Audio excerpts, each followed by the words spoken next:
Thank you very much for joining us or staying with us here on SA Today. As we continue to celebrate Women's Month, we move our focus to women in environmental science. Environmental activist and scientist Pinky Mokwena is passionate about finding solutions to clean drinking water, which is one of our basic human needs. She was a second runner-up of Miss Earth Water in 2018. She is also this year's Science Communication winner of Unisa's FameLab SA competition, where young researchers are given a platform to talk about their studies. In her study, Pinky seeks to find a cost-effective, efficient and sustainable method for extracting persistent organic pollutants in water using organic biomass Mace Tassel. For more on this, she joins us live from Pretoria. Pinky, a very good afternoon to you, and thank you so very much for joining us here on SABC News.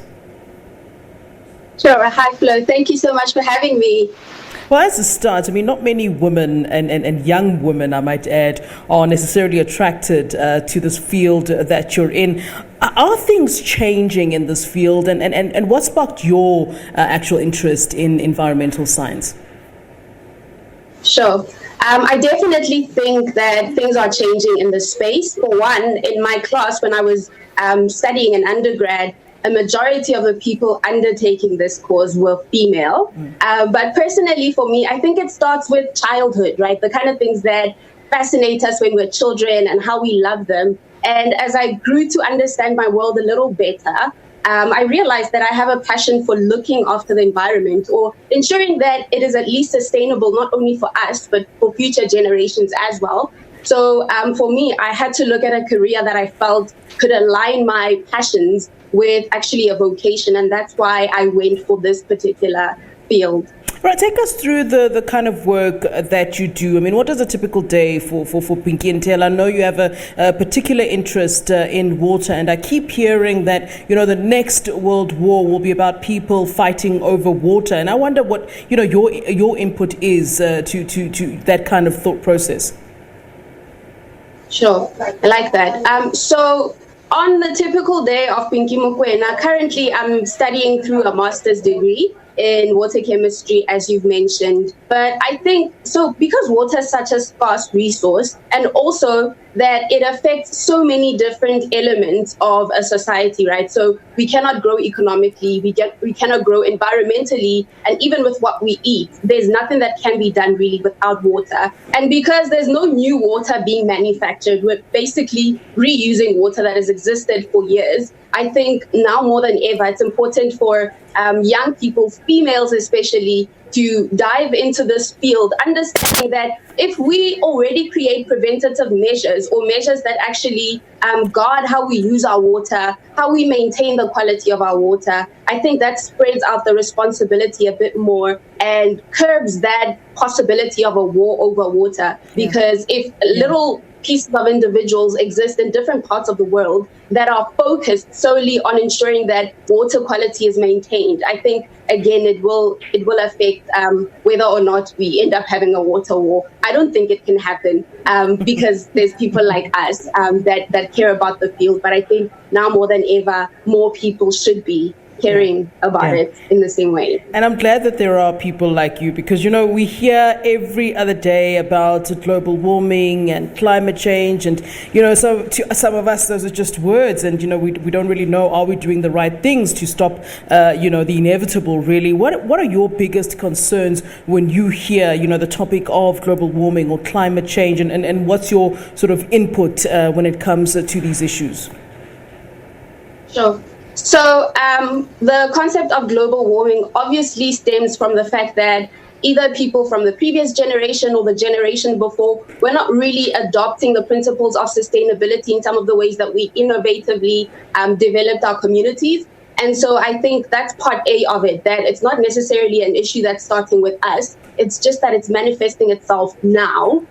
So personally, I think I spoke about this a couple of days ago in a seminar, that we often think of making a difference in the environmental space as having to look like saving the Amazon or ensuring that the ice caps aren't melting. But it actually starts here, where we are. Like, as Pinky Mokwena, what did I do today that contributes to my carbon footprint? That is the amount of carbon that is emitted through some of the equipment and travel and several things that I undertake on a daily basis that contributes to energy use or the need for more energy production, right? So I always say, like, in curbing some of these great and complex issues, the answers are actually in simple places. And that's why part of my research is making use of Mace Tassel to clean pollutants from water. So it's stuff like consciously refusing to use single-use plastics. This is taking a reusable bag grocery shopping. When making a cup of tea, am I filling up the entire kettle when only one cup is going to be used? When I leave the room, are my lights on? If there's a leak in my house, am I switching the tap off?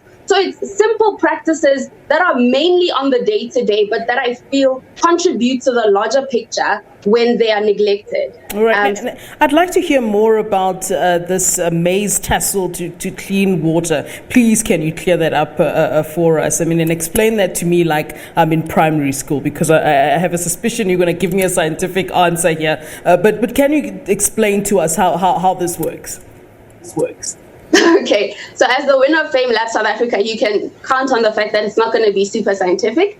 But basically, there are pollutants in water systems that were introduced in the third industrial revolution already that brought about like convenience in some of the ways that we have insecticides and some of the ways that our furniture is produced. So we know that there's always like a good and negative impact from different sources, right? So there's positive impacts that these pollutants or compounds really bring about. But in the negative aspect, they have the potential to harm our environment. So they often discarded into our environments through their product carriers. They leach into our water systems. And because of their attributes, they're able to exist there for years and even cause health hazards such as cancer. And these pollutants are called perfluoroalkyl substances, PFAS.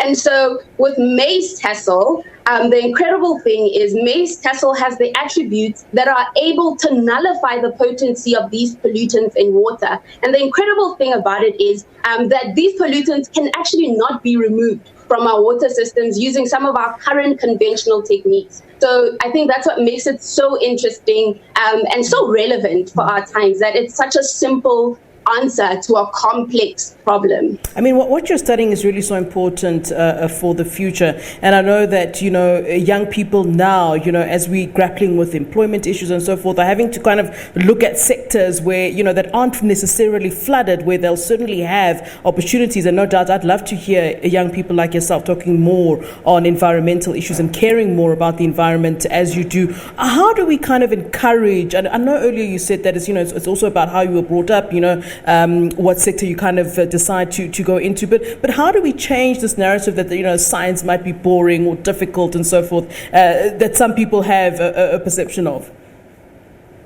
Sure, I like that. So I believe I was probably one of those people on some level that believed that science was boring. And this was mainly because science was not accessible to the layman, right? Only people that understood the jargon and could speak the big terms could understand it. But I think as we evolve, and I've noted this pattern in some of my colleagues, that we are making science a bit more accessible, right? By making the language understandable for the common citizen that isn't a scientist, and going to the communities. So I was Miss Earth South Africa in 2018, as mentioned. Yeah. And part of that ambassadorship entailed going to all sorts of communities and teaching from schools, from as little as grade R. We were already talking to them about the importance of looking after the environment and spearheading some projects on very minimal communal levels that contribute to sensitizing the communities a bit more.